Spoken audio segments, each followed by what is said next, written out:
if we don't qualify. That's how you can describe it. That's You how can only tell me the effects that will come out of it. From the negative side. From the negative side. And I'm hoping we will not be here talking about a disaster that could have been prevented, that happened. It is a task that can be done. An uphill task, we must, tell ourselves, we must agree. Can it be done? Yes. I believe it can be done. Do we have the man who can do the job? Yes. I believe that as well. If we do not shoot ourselves in the leg, like we always do not generate controversies, do not start. I mean, for now, I don't care about who the coach decides to use. That's right. I don't really care. You just want results. I want to see the results. Then after Egypt, then I may begin to say, why is this one here? Why? If you're going to play 11 defenders and if it's going to get you the results, by all means, go ahead. That's right. Do it and get the results. And that's why I feel the media really has a role to play at this point. Anything that will affect the team negatively, I think we just keep away from it. That's right. For national interest. Very, very, very important. If we beat Egypt home and away, then resume. You can. Resume. I don't want you guys to respond to it, but the good thing is Coach Sunday Olise has withdrawn that loss right against the NFF. Well, let me come to you. Update from the camp of the Super Eagles. The coach has released Chima Akas and Femi Samosa. Why did he do that? Well, these players are Enyimba players, and Enyimba will be playing the second leg of the first round game against Vital of Burundi in Bujumbura on Saturday. So I think it's the most logical thing to do. That's right. To allow these players to go and feature for their club sides and maybe later come back. But I learned that they may not be able to make the team again because the coach is trying to zero into the final phase of preparations for the game against the Pharaohs of Egypt. But however, whichever way it is, like Emi said, we just need the 3 points. We just need the 3 points. Chima Akas is a player you can use. Yeah, yes. But when you also look at the game against Guinea, I think it was a dent on a player of his status. That's right. He is the captain of the Chan team, and he came to the tournament with a lot of expectation. But as a big player, you show your stuff during big games, and he didn't come to the party against Guinea.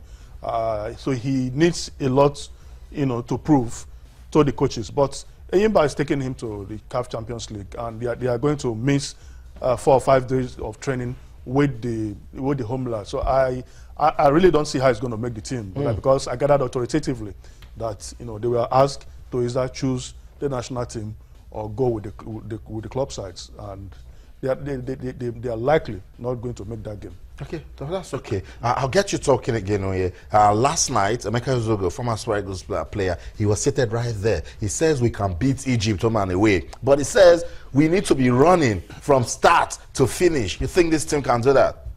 Well, I don't know about running. We have seen the Eagles of late. Sometimes they're not mobile. Some of these players, they play in cold region. They come here. You have to also look at it. Even the big players, like Yaya Toure at the last Nations Cup, was panting. Yeah. Most times he's used as a sub. It affects them. Yeah. So it's now left for the coaches to know how to maximize get the best from them. Best of the people. But in terms of weather, I don't think there is relatively any advantage, because these Pharaohs of Egypt went to Chad. Chad is even hotter than Nigeria. Tore them apart. So we shouldn't kid ourselves that because the weather is hot and they are coming from a region that is relatively cold, that is going to have an adverse effect.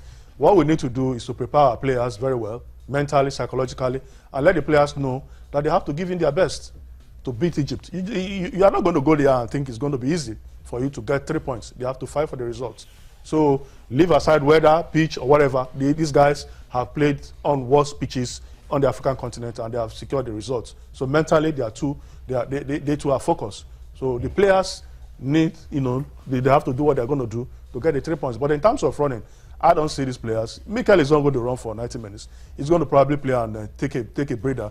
The same thing with some of the players. So the 90 minutes is not going to be possible. Yeah, I was listening to him, and straightforward is like Nigerian football fans are not ready for any excuses. They just want straight up results. You can try to give it. they're not going to accept it. You know, no excuse is going to be acceptable. And I do agree with him. You know, you have to take players that are hungry. You know, I don't know about the running as well, but hungry players who believe, you know, Nigeria must qualify. Absolutely. And it will show in the way they're going to play. You know, you don't concede a goal. I mean, I like countries. I hate when I do this, but I have to say, Cameroon, Ghana, when they need to do something, They get it done. 2006, en route to 2006 World Cup, Cameroon needed to come to Abidjan to beat Cote d'Ivoire. They went there, they did it. You know, in a game like that, Nigeria probably would have choked. They got there, they did it. They messed it up later on, and the Ivorians eventually did qualify. But it was a statement of intent. You know, you go to your opponent's territory. They didn't even need a draw. They needed to win. And they got there, injured the guys they needed to injure, do whatever they needed to do.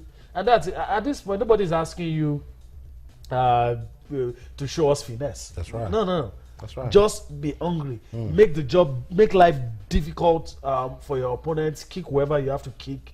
Drag down wherever you have to drag down. Ghana did same to Egypt for the 2014 World Cup. And get the results. After Egypt, then we begin to look at, this is how our team should play. These are the kind of combinations.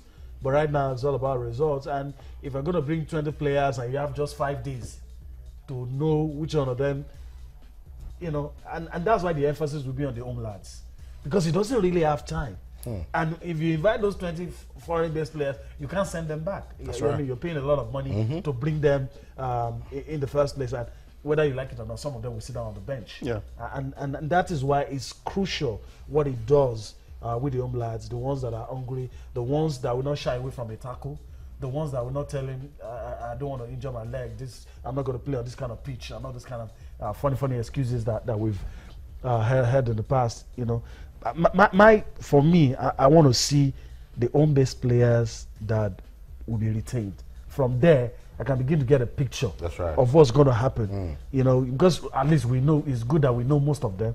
So, you know how they play. Say, will this one be able to put body and soul on the line? Will this player be ready to shed blood for Nigeria? Those are the kind of things. Then from there, we begin to know what will happen, because we know what to expect from the foreign lads.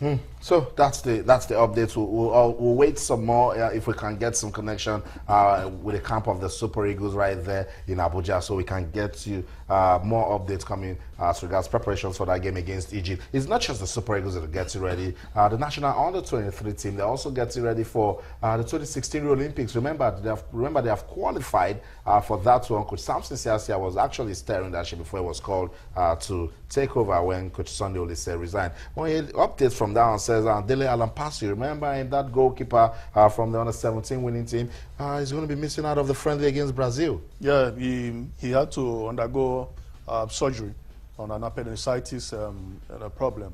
We can only wish him, to recover well. But I think in his absence, you have the first choice goalkeeper Emmanuel Daniel, and you also have the goalkeeper